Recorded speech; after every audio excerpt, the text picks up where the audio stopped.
Yeah. Kind of a basic question to start off. Just what made you interested in joining this staff here in Cincinnati? Yeah, I'm really excited to join the staff. I'm very fortunate for the opportunity. Watching the club from afar and the support of the fan base and what the team's been able to accomplish for the last couple of years certainly made it really exciting and an incredible opportunity for me to continue growing as a coach and keep learning from everyone that's already been here. How do you view like your role in the staff, and how can you? They talked about this being kind of like a refresh almost in year five. Just like I don't know if you want to like share any specific ideas you have about Sure. how you can add, but Yeah, I think first and foremost, it's being a level of support for Pat and the rest of the staff. In particular, I'll be helping with some of the attacking players and helping to utilize some of the experiences that I've gained over the last 10 years or so of my career as a coach in a variety of different places. But yeah, anything that Pat and Chris need, I'll be there to help and support, and the players as well. You've been a coach at a lot of different levels, assistant coach, a head coach, the next pro level. How can you kind of, and a lot of success as a head coach, I might add, but how can you kind of combine all those things to best serve the role you're being asked to serve here? How do you view that as taking from you? Yeah, How do you view it? yeah, I would say I always.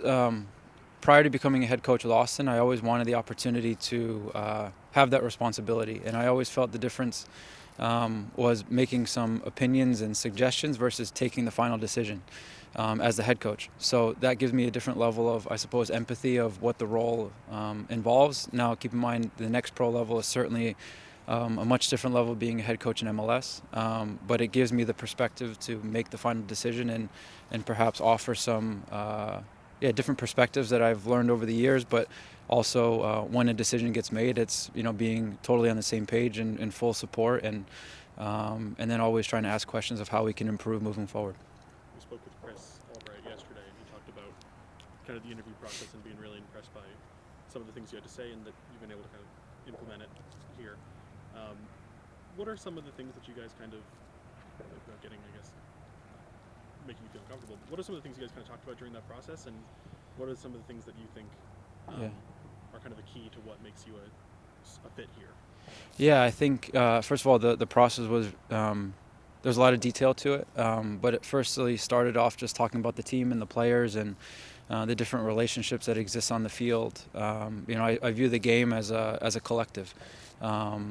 Both with and without the ball. But ultimately, the players have to be in positions, I believe, to make plays according to the qualities that they have, and also the relationships that they're next to on the field. And so we talked a lot about those ideas.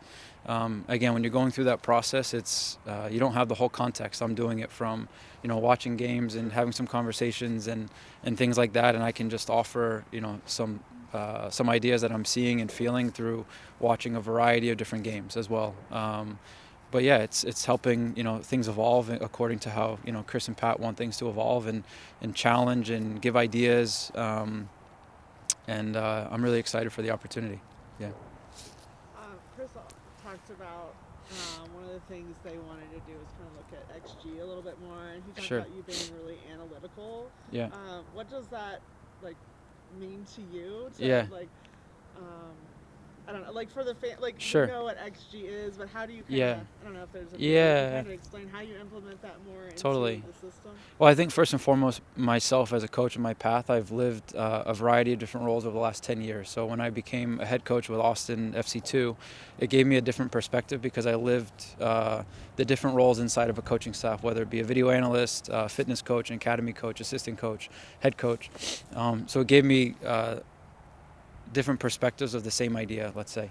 And so I always just try to look for different ways to improve as a coach and try to help the team from a variety of different ways.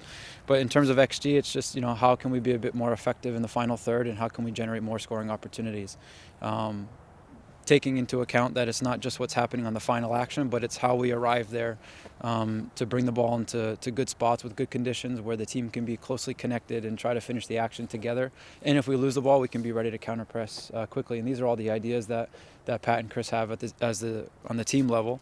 And then from my perspective, being one step removed, it's having an analytical eye to try to utilize the video and the analysis from a variety of different ways to try to help make the difference. And because finally, I think the game comes down to details. from the collective perspective. But finally, it's the ball might bounce left or right, and sometimes that can make the difference. And I think that's why we love the game, and the game can cause us a heartache sometimes as well.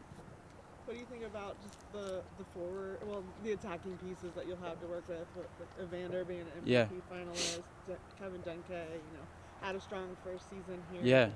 First year in the league. What are your impressions Yeah. so far of those two specifically, and then? Yeah, for everyone, there's just a lot of quality, and we've been spending a lot of time over the last couple of days for just to get to know them as people first and foremost. And, before we start speaking about tactics and ideas, at least from my perspective, it's hi, I'm Brett, and here's my background, and I love to know more about their backgrounds as people first, because I think that's the starting point. And then from there, once we have a relationship, then I think things will be able to flow in a much more natural way. But being on the field with the guys and having that emotional piece and the connection, that's when the relationships really start to form, and that's where I have so much enjoyment. We've kind of talked a bunch about this with people we've interviewed this week, but Yeah. how has this first kind of week gone, and being able to kind of start from the very beginning rather than coming in at a different point in the year? How valuable has that been to Yeah. have those conversations? Yeah, I'm really fortunate for that. We got out here, I believe, on January 2nd, and then started looking for apartments. And then the first step was meeting all the staff, and then the second part was with the players.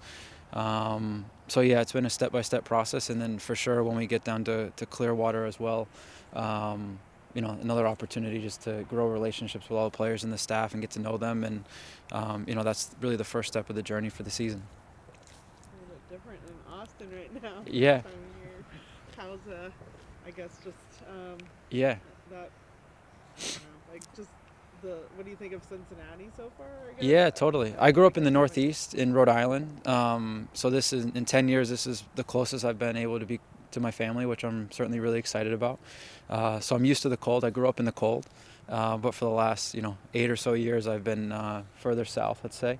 But no, it's been great to be here and going to the different restaurants and coffee shops and just get a feel for the city. And the days have been busy so far, so I still have a lot to learn about the city. But so far everyone's just been so incredibly nice and generous, and you can really feel the support that the city has for the team, and that's certainly something that I'm really excited about. Did you already have any connections with anyone here? Yeah, I knew a couple of different people. I worked with Paul Rogers in Houston when I was with the second team. He was with the first team, and I knew Garrison a little bit. Not we'd never worked together previously, but I used to work with the Seattle Sounders, and the guy who hired me also hired Garrison prior to me. So there's some connections, but not a lot.